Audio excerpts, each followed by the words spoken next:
नमस्कार, टेस्ट आणि बेस्टमध्ये तुम्हा सर्वांचं स्वागत आहे। तर आज आपण घोसावळ्यापासून भजी कशी करायची ते बघणार आहोत। चला तर मग सुरुवात करूया।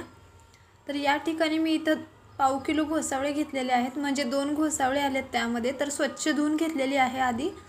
तर या घोसावळ्याला आपण क्रॉसमध्ये कापणार आहोत, जेणेकरून आपल्या भजीचा साईज मोठा येईल। तर गोल कापून घ्यायचे नाही, तर असं क्रॉसमध्ये याला कट करायचे। तर अशा प्रकारे सर्व घोसावळे मी कट करून घेतलेले आहेत। तर ही साइडला ठेवूया। त्याच्यानंतर बेसनचं पीठ तयार करण्यासाठी एक भांडं घेतलेलं आहे।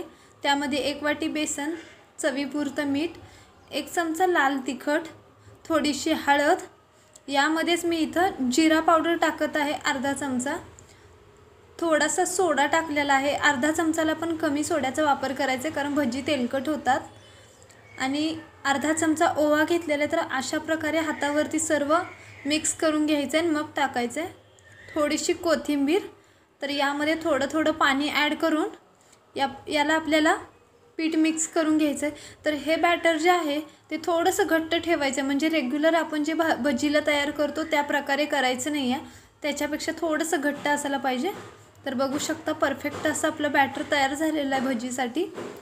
तर आता तळण्यासाठी मी कढई ठेवली आहे आणि त्यामध्ये तेल टाकलेलं आहे। तर तेल चांगल्या प्रकारे गरम झालेलं आहे। तर यामध्ये थोडेसे मी इथं घोसावळे टाकते आणि चमच्याच्या साहाय्याने आपण हे घोसावळे कढईमध्ये सोडणार आहोत। तर मी इथं लाल तिखटाचा वापर केला आहे, तुम्ही त्याच्याऐवजी हिरवी मिरचीचा वापर केलात तरीही चालेल। तर या ठिकाणी आपल्याला सोडा खूप कमी प्रमाणात वापरायचा आहे, कारण घोसावळ्याचे भजी जे आहेत ते तेलकट होतात, त्याच्यामुळे शक्यतो तर सोड्याचं प्रमाण कमीच ठेवा। तर मी इथं गॅस बारीकवरती ठेवून अशा प्रकारे सर्व भजी तळून घेत आहे। तर हलकासा गोल्डन ब्राउन कलर आला की त्याला पलटी मारायचं आहे। तर हे सर्व भजी जे आहेत ते आपण अशा प्रकारे तळून घ्यायचे। तर बघू शकता या ठिकाणी आपले भजीना कलर चेंज झालेला आहे। तर मी हे भजी जे आहेत ते काढून दाखवते तुम्हाला। तर अशा प्रकारे हे भजी तळून घ्यायचे। तर सर्व भजी जे आहेत ते आपण आता काढून घेऊया आणि बाकीचे तळून घेऊया। तर अशा प्रकारे परफेक्ट असे घोसावळ्याची भजी तयार झालेले आहेत। तर तुम्हाला माझे व्हिडिओ कसे वाटले हे नक्की सांगाल। आवडल्यास तर लाईक, शेअर, सबस्क्राईब करा। धन्यवाद।